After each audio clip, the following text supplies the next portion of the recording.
Good morning my dear student.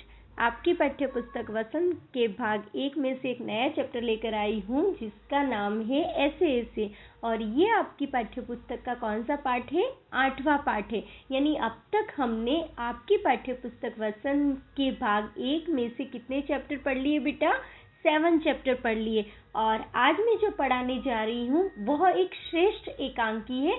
एकांकी का मतलब होता है नाटक। और यह नाटक विष्णु प्रभाकर जी के द्वारा लिखा गया है। और इस एकांकी में का मुख्य पात्र यानी मैन कैरेक्टर, नाटक में मैन हीरो होता है कि नहीं होता है, तो इस नाटक यानी इस एकांकी का मैन पात्र यानी मुख्य पात्र, ऊपर देखो एक पिक्चर लगी हुई एक लड़के की, तो मोहन नाम का एक विद्यार्थी है जो कि कितने साल का है? 8 या 9 साल का है।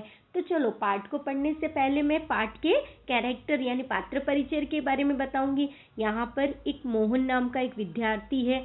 फिर मोहन के पास में दीनानाथ नाम के एक पड़ोसी रहते हैं। इसमें मोहन की माँ का वार्तालाप है, मोहन के पिता का वार्तालाप है, मास्टर जी का वार्तालाप है और वैद्य जी यानी आयुर्वेदिक वैद्य, डॉक्टर और एक पड़ोसिन के बारे में यहाँ पर नाटक यानी आपको इस प्ले के कैरेक्टर में ये बताया गया है कि इस एकांकी को जब आप पढ़ोगे या मेरे वीडियो को देखोगे तो आपको यही लगेगा कि ये प्ले यानी एक नाटक हमारे सामने हो रहा है। तो ऐसे ऐसे प्रसिद्ध एकांकी लेखक विष्णु प्रभाकर के द्वारा रचित एक श्रेष्ठ एकांकी यानी श्रेष्ठ नाटक है।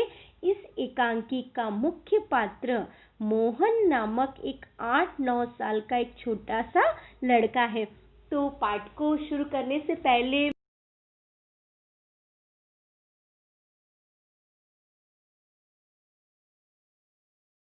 सबके मन में एक ही आया, मैम छुट्टियां किसको अच्छी नहीं लगती है? सबको अच्छी लगती है, चाहे समर वेकेशन हो चाहे विंटर वेकेशन हो।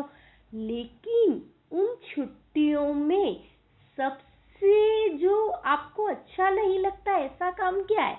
गोलगप्पे खाना, खेलना, टीवी देखना? नहीं मैम, ये काम तो हमें सब अच्छे लगते हैं।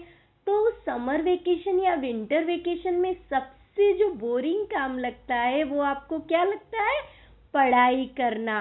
क्या लगता है? पढ़ाई करना। लेकिन ऐसा नहीं होना चाहिए, ऐसा नहीं होना चाहिए। लेकिन बच्चों के मन में ये भावना होती है, अरे मैम ने समर वेकेशन हुए उससे 2 मंथ पहले जब पढ़ाई चली तो उसका होमवर्क दे दिया, या विंटर वेकेशन हुआ उसका होमवर्क हमें पकड़ा दिया और अब जब स्कूल खुलेंगी तो हमें होमवर्क करना पड़ेगा। और लेकिन बेटा अगर आप आपके 24 आवर्स में से आधा घंटा होमवर्क के लिए निकालो तो आप आराम से उस होमवर्क को कर सकते हो। तो आइए पाठ की शुरुआत करते हैं कि इस मोहन ने होमवर्क का बहाना करके इस नाटक में क्या कहा है। तो मोहन नामक 8-9 साल का एक छोटा सा लड़का है जिसने अवकाश के समय में विद्यालय द्वारा दिया गया गृह कार्य समय से पूरा नहीं किया और स्कूल में मास्टर जी की मार से बचने के लिए पेट में ऐसे ऐसे की बीमारी का बहाना करता है। अब क्या होता है कि जैसे ही समर वेकेशन की हॉलीडेज होते हैं, हॉलीडेज के दूसरे दिन स्कूल खुलने वाली होती है, तो मोहन अपने पापा के साथ पहले दिन ऑफिस गया था और ऑफिस से आते वक्त पापा से एकदम रास्ते में बोला, पापा पापा मेरे पेट में ऐसे ऐसे हो रहा है।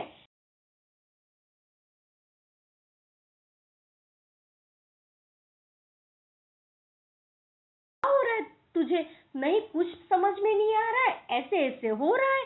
अब क्या होता है कि जैसे ही मोहन पापा हाथ पकड़ के घर पे ले जाते हैं तो माँ कहती है कि क्या हुआ इसे?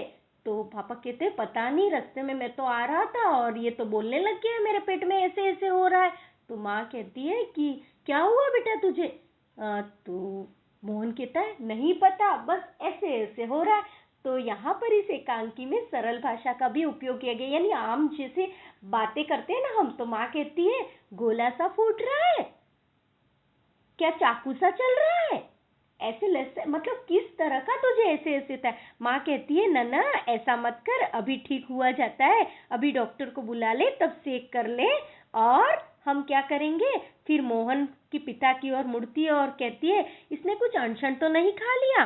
तो पिताजी कहते हैं, कहाँ, कुछ सिर्फ एक केला और एक संतरा खाया था और अभी दफ्तर चलने के कुत्ता फिरता तो रहा था, फिर अड्डे पर आकर अचानक बोला, मेरे पेट में ऐसे ऐसे हो रहा है। तो माँ बोली, कैसे? तो पिता बोले, बस ऐसे ऐसे करता रहा है। मैंने कहा, गड़गड़ हो रही है? तो बोला, नहीं। फिर बोला, चाकू सा चुभता है? तो जवाब दिया, नहीं। गोला सा फूटता है? तो नहीं।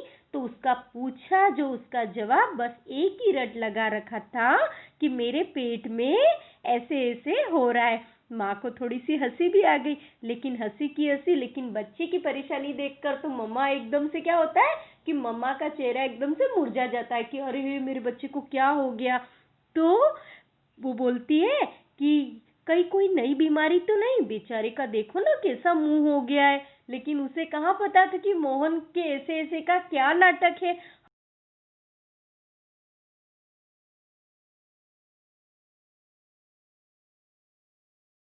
हो रहा है, ऐसे ऐसे हो रहा है। तो माँ बोली, मोहन जोर जोर से बोला, ओ माँ, ओ माँ, नाटक तो देखो उसके। अब माँ ने कहा, नना मेरे लाल, ऐसे नहीं, जरा देखना डॉक्टर क्यों नहीं आया? इससे ज्यादा कुछ तकलीफ जान पड़ती है। ऐसे ऐसे तो कोई बड़ी खराब बीमारी है। देखो ना कैसे लौट रहा है, जरा भी कल नहीं पड़ती। कल नहीं पड़ना यानी चैन नहीं पड़ना।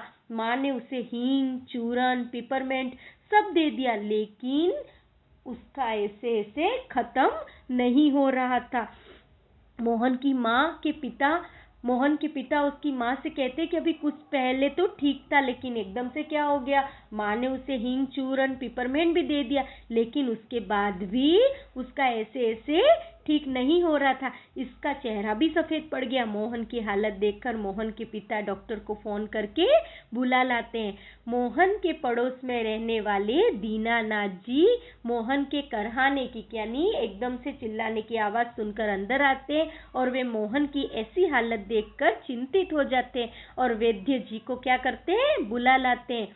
वैद्य के आने तक सब मोहन के चंचल यानी उसका जो शैतानी भरा स्वभाव था उसके विषय में बात करते हैं और तभी मोहन वैद्य जी आ जाते हैं और वे मोहन की जांच करते हैं और बोलते हैं कि मोहन को तो वात का प्रकोप हुआ यानी हवा लग गई है। क्या हो गया है? एसिडिटी हो गई है। तब मोहन जोर जोर से, ओ माँ, उल्टी हो रही है, ओ माँ, ऐसे हो रहा है, ओ करता करता थूकता हुआ लेट जाता है। तब माँ कहती है, क्या हो गया? दोपहर को तो भला चंगा था, कुछ समझ नहीं आता, कैसे पड़ा है?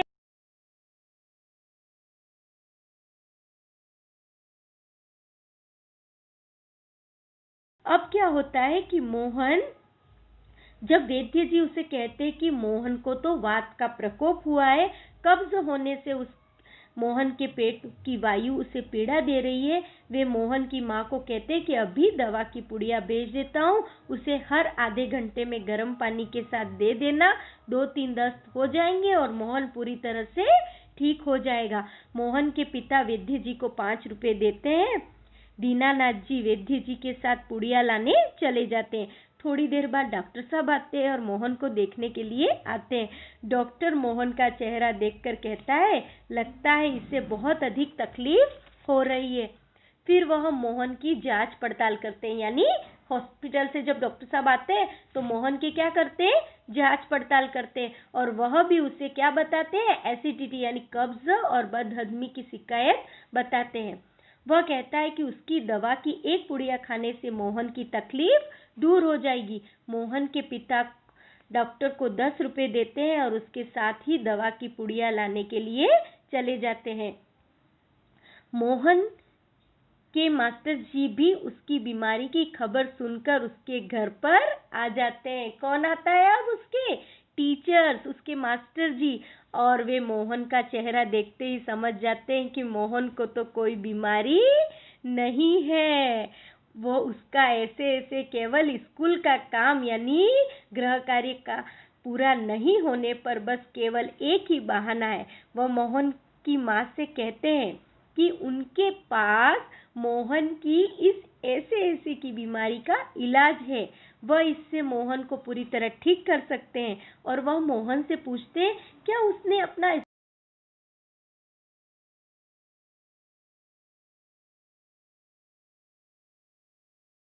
के सवाल बाकी है क्या मोहन? मोहन को चुप देखकर मास्टर जी का शक किसमें बदल जाता है? यकीन में बदल जाता है कि वे स्कूल का काम पूरा करने के लिए उसे क्या कहते हैं, 2 दिन का अवकाश और दे देते। तो मोहन झट से बिस्तर से खड़ा हो जाता है और टेबल पर यानी स्टडी टेबल पर बैठकर होमवर्क करने बैठ जाता है और उसकी माँ चेहरे पर हाथ रखकर आश्चर्य से देखती रह जाती है कि ये क्या हुआ। देखो, अवकाश की बात सुनकर मोहन ऐसे तुरंत ठीक हो जाता है और वहां खड़ा हो जाता है। मोहन को ठीक देखकर उसकी माँ हैरान हो जाती है और इसी बीच दीनानाथ जी और मोहन के पिता वैद्य जी और डॉक्टर की दवा लेकर आते हैं और वे भी मोहन को बिल्कुल ठीक देखकर हैरान हो जाते हैं। मोहन की माँ उन दोनों को मोहन की ऐसे की बीमारी का सच बताती है और पूरी बात जानकर पूरे नाटक में सब लोग जोर जोर से हंसने लग जाते हैं और यहीं एकांकी समाप्त हो जाती है। और ये तो मोहन ने तो नाटक किया, लेकिन आप तो अच्छे बच्चे हो, आप तो ऐसे नाटक नहीं करोगे, आप तो पूरी तरह से होमवर्क भी करोगे, क्योंकि अगर गृह कार्य पूरा कर लोगे तो टीचर्स का प्यार भी आपको मिलेगा और समय पर काम करना है बेटा। इस तरह से ये तो नाटक में हमें मोहन जैसा नहीं बनना है। आप तो गुड बॉय हो ना, आप तो एक अच्छे बच्चे हो और आपको एक अच्छे बच्चे की तरह दिन का आधा घंटा निकालकर होमवर्क करना है और कम से कम 2 घंटे आपको दिन में हर विषय की पढ़ाई करनी है। तो नेक्स्ट चैप्टर आपका जो लेकर आऊंगी वह भी बहुत ही अच्छा है। तो इस एकांकी से आपको ये सीख मिलती है बेटा कि कभी भी हमें अपने